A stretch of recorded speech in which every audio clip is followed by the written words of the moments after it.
Good morning, sir. Thanks for coming on. Good morning. Thank you for having me. I am vowing to not protect you today. I do believe that you can handle yourself. Just don't throw anything at me, okay? Okay, I will. No tough questions.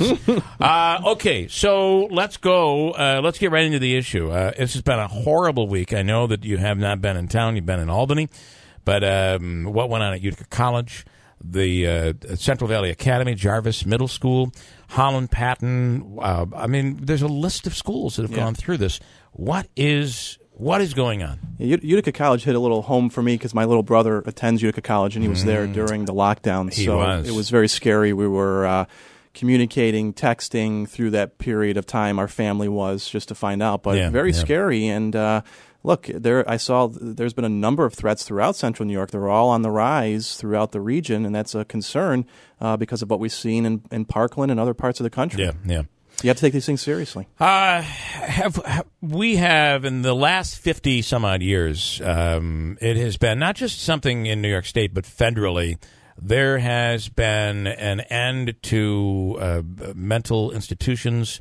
It was thought that we're far better if people are out and living within the community. And I think that a lot of that was spurred by, if you really get back into history, there were some awful things that were happening in these institutions. Sure. The problem is we just let everybody go, and there's a void when it comes to mental health assistance. We have this debate every year in the Assembly and the Senate. You know, front and center, we were the recipients of a closure here in the Mohawk Valley when Mohawk Valley Psych Center had their inpatient services for adults closed a few years back, which I opposed, which Senator Griffo opposed. We all stood up against it. And the fear at that time was that if you close this inpatient adult facility, which was doing a great job, still does a great job with the children, if you close it, you're going to have waiting lists. They said, well, we're going to send them to Syracuse, and there won't be any waiting list. Right. Well, guess what's happening? Joe and I and the county executive met with employees over there and folks from the Office of Mental Health about a month ago, and there's waiting lists to get into Syracuse. Yeah. So when people can't get the treatment they need, they are then out on the street. If there's not funding for community-based programs, which are being cut further and further, where do they go get the kind of treatment? And that's a big concern because they're not getting what they need. Yeah. What is the answer? I hate to say, without throwing money at it, you can't reopen facilities. Well, look, I think that it can be done more cost effective. We've made a proposal to the Office of Mental Health to at least open up some of the adult facilities back again here in the Mohawk Valley, because if you're having waiting lists, and this is happening all across the state, it's not just here. Yeah. If you're having waiting lists, there's even another proposal in this year's budget by the governor to have further bed closures across the state, and we're trying to fight back on that right now because you have to have these facilities that can care for individuals. The hospitals are overwhelmed. They can't do it on their own. So you have to have some inpatient services to keep everyone safe and to keep the people who need the services the most safe. Sheriff Rob Mashel was on with us earlier this morning. Was very frustrated, said that he felt that our upstate representatives, he mentioned you and everybody else up here, handled this very, very well, talking about the first thing we need to do is secure the schools. Right. But then the leadership from downstate in the Assembly, they only want to talk about gun control. Right. What's your thought, and what was your takeaway from yesterday? Right. Well, look, there's no one answer that will solve this issue. It's going to take a combination of a lot of different things. I'm a strong supporter of the Second Amendment. As you know, I didn't vote for the SAFE Act. I had concerns about it. I actually sponsor a number of bills with Senator Seward to take care of some of the more onerous parts of the SAFE Act that we thought were an overreach that really hurt law-abiding gun owners. But there has to be some common sense reforms, and it's going to take a combination of a few things. One are things like trying to keep firearms out of the hands of people who are criminals, people who commit domestic violence, the violently mentally ill. You can start to do that by having something like universal background checks, which over 90% of Democrats and Republicans agree with. You know, if you have these issues, you shouldn't have access to a firearm. You have to have stronger school safety. I'd like to see new schools built to just like they have fire codes to have these kinds of protections in place to protect from active shooters. Our New York State Department of Homeland Security does threat assessments. They'll come into schools and train people on how to respond to active shooters. I don't think the answer is arming teachers. Right. The concern I have, and I've talked Those of you to who are on a board of education, Sure. My wife's a teacher. There's no way my wife is going to be carrying a gun. And maybe there are some that would be more comfortable with it. But law enforcement tells us they don't like it because they when you enter the building, you don't know who has the gun. That's the issue. And I was with a group of superintendents this week in Albany who expressed concern about arming teachers. And I think that's the exact point is a police officer goes through thousands and thousands of hours on the gun range. They go through thousands of hours of training on use of force. A teacher's not necessarily going to go through that same level of training. And you're right, when the officer does enter the school, how do you know if the person carrying the firearm is a teacher or the shooter? Big point that Steve Houck made and the sheriff made. Now, again, oftentimes you're talking about Republicans that are in law enforcement. Boy, did I make a blanket statement. There's no Democrats in law enforcement? Apparently not. I apologize for that. Listen, the sheriff is a Democrat. The fact is, I do have to say that what Houck had told us is, even though they may be trained to carry a gun, they're not trained in a situation where there'd be a shooting going on. It's just not something that the average gun owner is trained to do, and to have that in a school could actually cause more danger for students. Wherever you are on it, it's at the very least, I guess it's worthy of a debate. Right, and that's what I was going to say. You know, just the knowledge that a teacher or two in a particular school might have a weapon or might be trained in how to use it, I think could be a deterrent. I guess the other thought is, too, if I'm an off-duty police officer from a neighboring jurisdiction, and you don't know that let's say I'm a Westmoreland cop, right, and you're in Utica, you see me with a gun, you could also shoot me as well, but I'm an off-duty cop, you know? So I guess the not knowing who has the gun does create a concern. I think there are other circumstances where,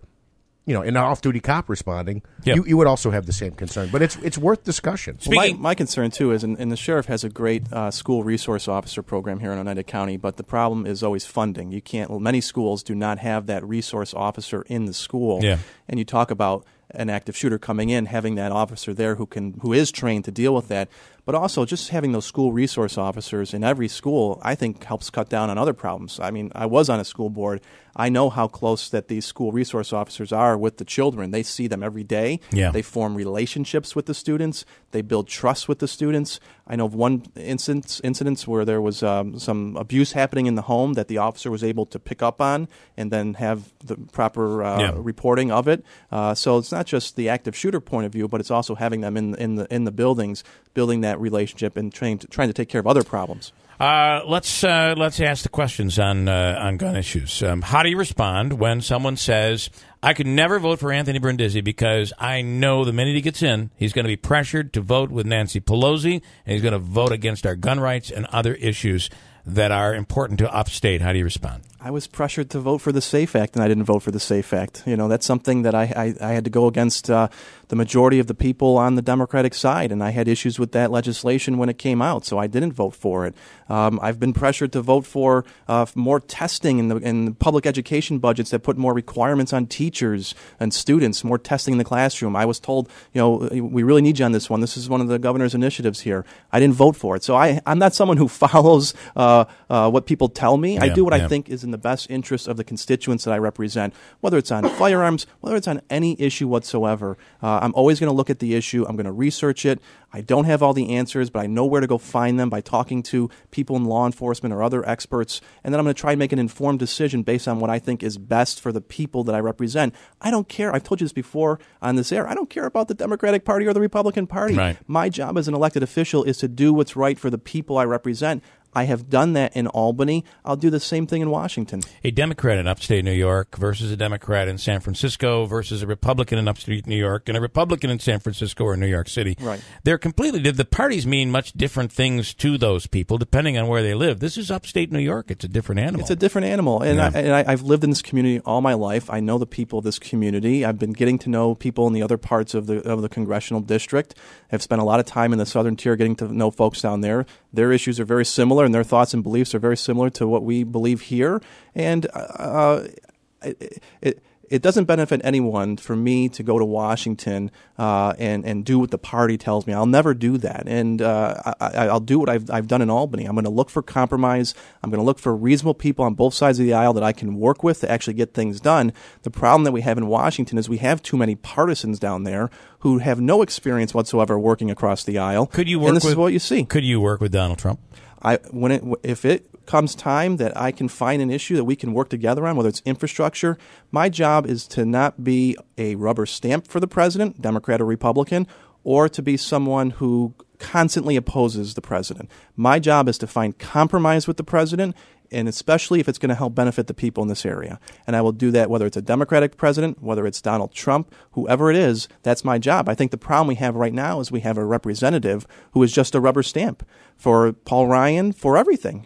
Votes one way, offends people who disagree with her on a regular basis now, and that's not what we need. We need someone who can actually get things done, who is not afraid to work with other people and speak their mind like Richard Hanna did in his time in Congress, not someone who's more interested in going on cable news every week, doing whatever, auditioning for whatever next is coming along. I want to go to Rich, 315-736-0186, talking to you, Assemblyman Anthony Brindisi. Rich in Utica on the topic of guns. Rich, you're on the radio.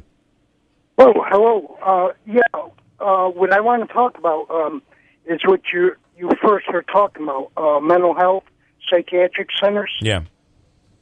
All right. I worked at the Psych Center, Marcy, Utica, and also was a patient. So I think I know what I'm talking about. All right. The closure of these psych centers started way back in the 60s with the Kennedys always wanting deinstitutionalization. Right. It doesn't work. And Mr. Brindisi is right. It should come back. And I see people I took care of on the mission unit not in good shape. Not in good shape. And I think Mr. Brindisi is honest. I'm a conservative Tea Partier, but I like honesty. All right, Rich. Thank you for your call. Look, Rich hit the nail on the head. The promise was made years ago that when we deinstitutionalize, we are going to make major investments in community-based treatment. Those investments have not followed. And in many cases, you do have to have some form of institutionalization to help care and then wraparound services when that person is let out to be able to deal with the things that are happening in the community.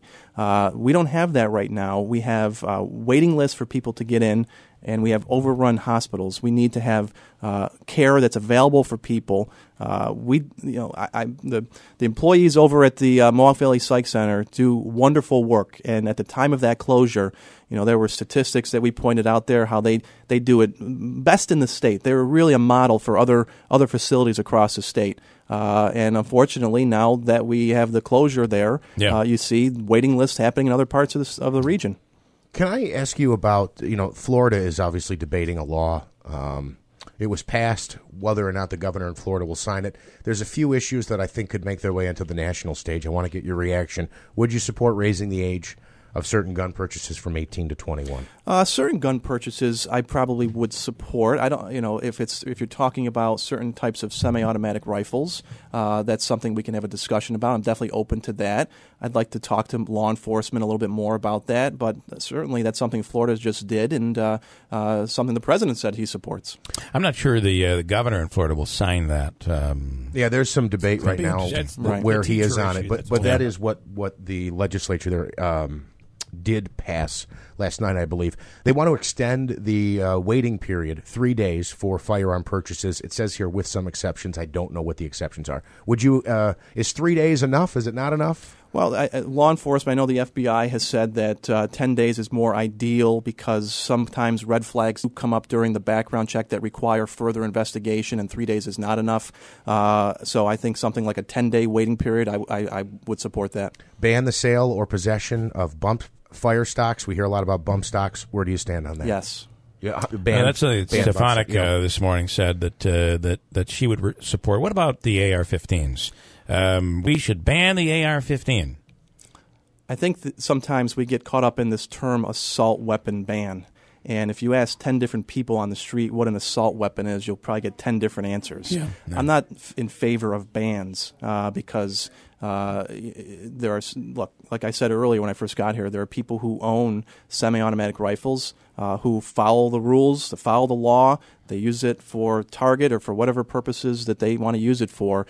My concern is the things like bump stocks that are going to make them fully automatic, that are going to be able to do much more damage than what you could do with just a semi-automatic rifle. A lot of these are cosmetic. Anyway, there are a lot far of the features that are powerful, added are cosmetic that will make them easier to fire in certain situations. But I think we should be focusing on where we can find compromise, and where we should be starting is with background checks. Andrew, time is ticking. Yes, this is just a suggestion, not a critique. A lot of people say, you can't solve a problem by throwing money at it. So why not, like you look at Oneida County Courthouse, they've got four sheriff's deputies sometimes at one time in that security checkpoint. Can't you say, okay, 2 people in the courthouse and then just move those 2 to a school, or one of those officers to a school? Is there a way to kind of redistribute that, or is that more of a sheriff question? I think it's more of a law enforcement question. That's something I definitely would want to defer to law enforcement on. I don't know what purpose they may be there for all the time. Yeah. If there is a reallocation of resources that can happen to put more officers in schools, I would want to support that, but I certainly want to hear from law enforcement and the people who make those kinds of decisions, because I'm not the expert on how many you need in a courthouse or whatever other public building there might be. Frank in New Hartford, you're on with Assemblyman Anthony Brindisi. Yes, good morning. I don't own guns. I'm not opposed to them, but here's what I appreciate about what the gentleman is saying. He's not going to take a stand until he discovers the correct answer, and which may take some time. So just throwing out answers without researching is foolish for anyone. So I appreciate his honesty, and I appreciate his concern about researching. I see the problem as not banning guns, because there's an estimated over 300 million guns out there in America. And so if you ban guns, that's not going to solve the problem. In my estimation, what happened in Florida was there was a breakdown of communication between agencies, and that is the reason behind that is because laws on the books prohibit people from law enforcement agencies in various capacities from receiving information from schools, from doctors, from hospitals, and if that was taken away, if the information was able to be garnered and given to the correct agencies, we wouldn't have had that problem. Yeah, I want to. I'm almost out of time, Frank. I appreciate it. Are we doing a terrible job of communicating from agency to agency? Because it seems like we are. It seems like it. Yeah, not just in the Parkland situation, but in many of the mass shootings that have taken place, we're learning afterwards that there were warning signs or people raised red flags along the way that somehow didn't make it into the right hands or were ignored. And you don't want to hear that. The people who lost loved ones don't want to hear that. The people who are trying to solve this problem don't want to hear that. But we have to do a better job sharing information and make sure records are being shared across state lines and things like that. I'll go quick on this, and this is just one more note here in the Florida bill. It says, give law enforcement more authority to seize weapons and ammunition from those deemed mentally unfit or otherwise a threat. I want to do a parlay on that one, if I could. The president said, let's take the guns first and worry about due process after. You're an attorney. Well, I don't agree with the president on that one. I think due process has to come first. And if someone is an extreme risk, law enforcement should have the ability to do that. But certainly you have to go through due process. I think that's the biggest frustration with people with the SAFE Act and other types of legislation that's come out there is the due process issue. So due process is number one. And if after they are adjudicated by a judge that there is an extreme risk, then I think you can do that. But not take guns first, due process second. The other way around. The NRA has looked at your voting record, and you have a rating in the NRA, which is?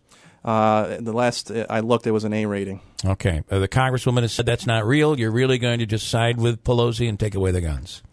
She says a lot of things about a lot of different stuff, but some of it doesn't always turn out to be true. All right. Assemblyman, I appreciate it. Officially, we have asked you the question that we've been covering up all this time about guns. Gotta go. Back tomorrow.